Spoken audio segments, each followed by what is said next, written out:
Brighton beach horror attack.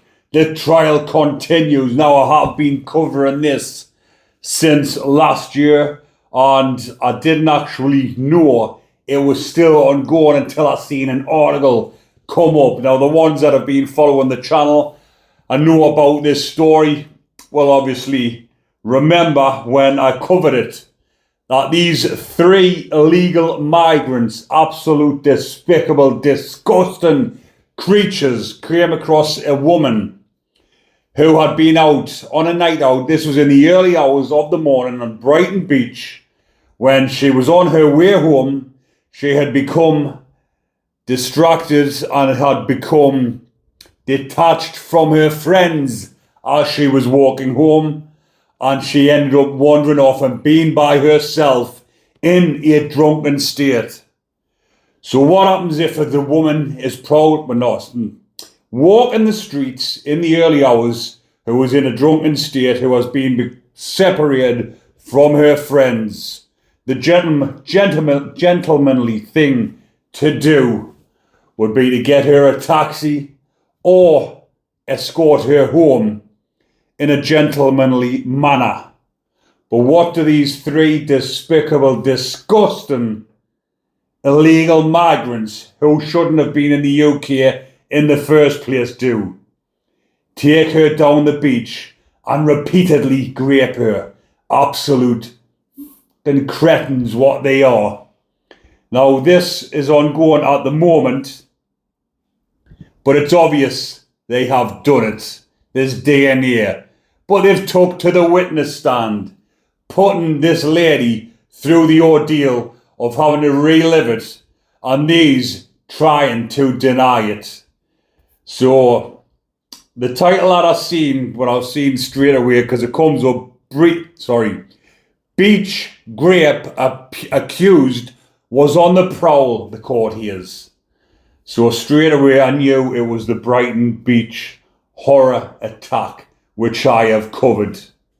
So a man accused of raping a woman on Brighton Beach has denied being a nasty little predator who was on the prowl at the end of a night out.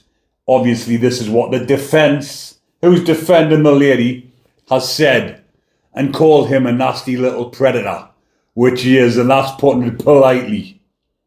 Abraham Al-Sheikh, 25, is on trial alongside Karen Al-Danasert, 20, and Abdullah Ahmada, 26, for targeting a woman in a cynical and callous attack in the early hours of the 4th of October.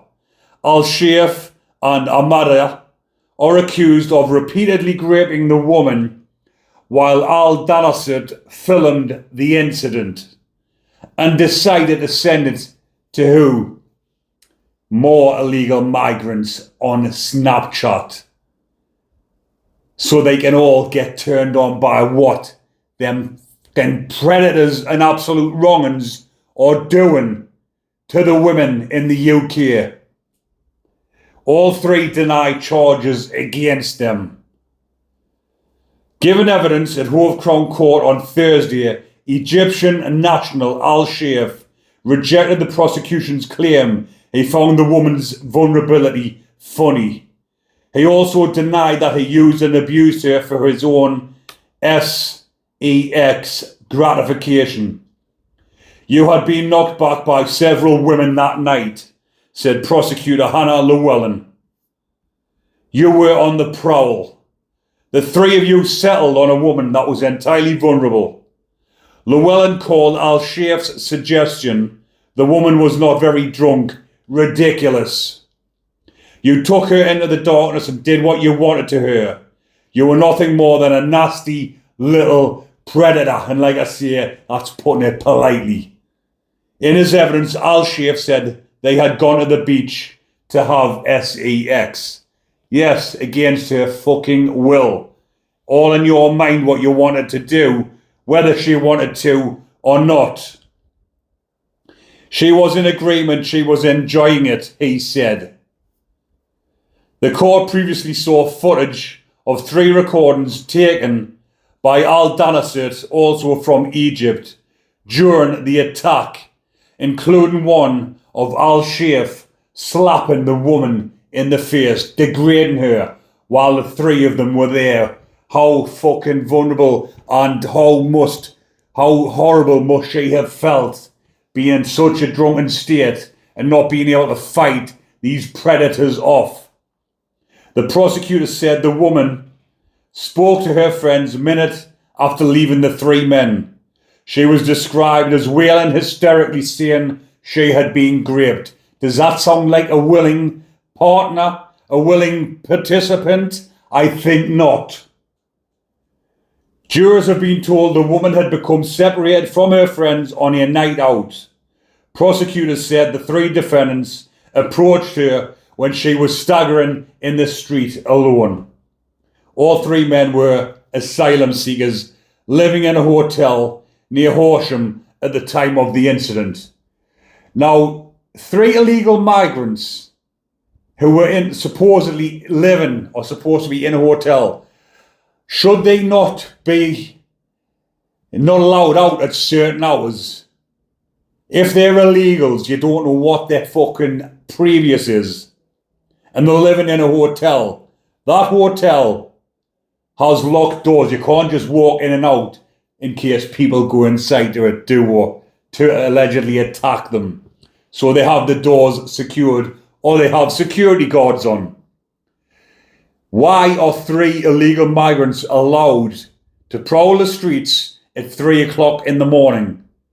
What about the security, like I've just said? Or what about the staff that are supposed to be manning this?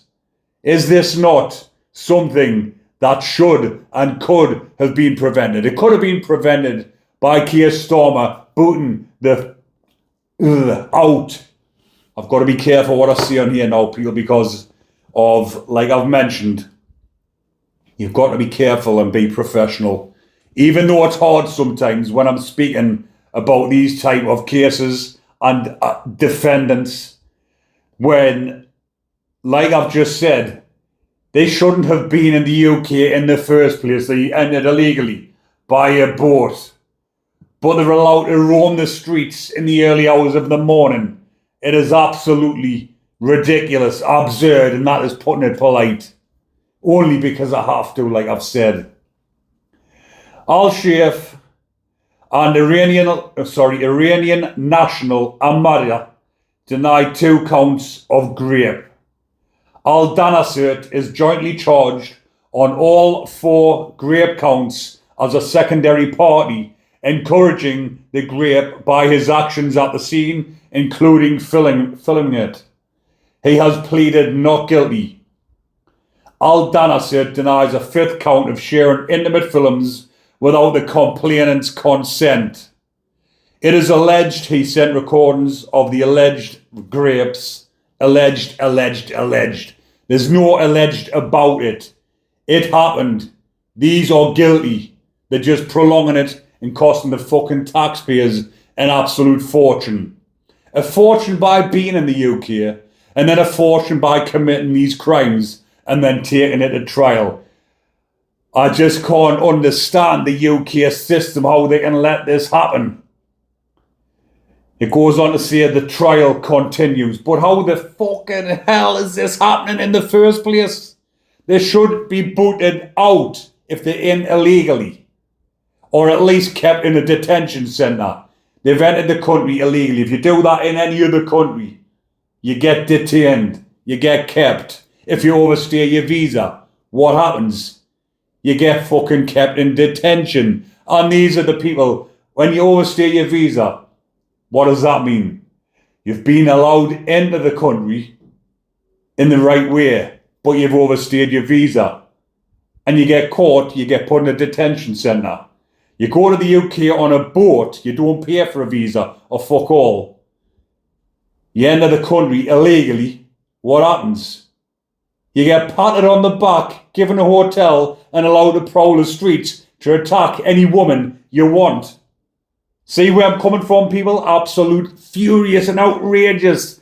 And like I say, I'm putting it more professionally because I don't want this getting shut down. I need to be coming on here and giving you a lot of the gossip. Well, not gossip, sorry.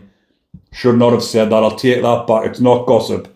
Bring any of the facts on here about what is happening with these fucking predators and bacons inside the system and outside the system, and the ones that are taking the absolute piss out of the system. Shouldn't be in the system. Should be sent straight back. Kept in a detention centre. Then guess what? Guess what would happen if that happened? There would be no grapes by illegal migrants. Issue solved. Boot the out. Put them back on a massive boat, thousands of them all together, and send them back to where they came from. That is the only solution, and that is the only way to solve it before it even happens. But I'm ranting on now because it makes me furious about what is actually happening and what is happening and what is going on with these poor women and kids that are being attacked by people, that is putting it politely as well, predators who should not even be in the UK in the first place. But I will keep you updated, people, on what happens with this trial, because like I've said, it is absolutely ludicrous that these were even able to take it to trial. There's film footage, there's DNA, it actually happened. The trial is getting prolonged. Get this fucking sorted once and for all. Get these wrong-uns sentenced, sent to... Well, they're already in prison awaiting trial, I think. Unless they're out on bail, I can't remember. But it doesn't say here. But I do believe they are now. I wouldn't put it past the fuckers getting bailed. But they are actually in prison because the evidence is overwhelming. They've done it. There's no way out of it. But like I say, I will keep you updated on what goes on and what sentence they get, because it's a guilty, without a doubt. They've done it. It's 100% proof. When it's 100% proof, there's DNA, there's camera footage. Why? There should be no trial. It should just be fucking... You've got no say in the matter. You've got no say because you're not meant to be in the country. You're fucking convicted. You're getting a fucking guilty without even going to trial because you've done it. You're not getting the chance to plead not guilty and take this poor woman to court. We're giving you a 15-year sentence. You're getting chucked in with the main location, lads. Then you're getting deported. That's what should be happening, people. But I'm going to leave that one there for now, and I will keep you updated on what happens with the trial and what sentence they actually get. Keir Starmer in charge, I wouldn't be surprised if it was a suspended sentence, which it won't be, but if it was his way, it'd be a suspended sentence, and then they'd be left to prowl the streets of the UK even longer. But I'm going to leave that one there for now, people. If you are enjoying the content, remember to comment, like and subscribe. Take care, people, but most importantly, please stay safe.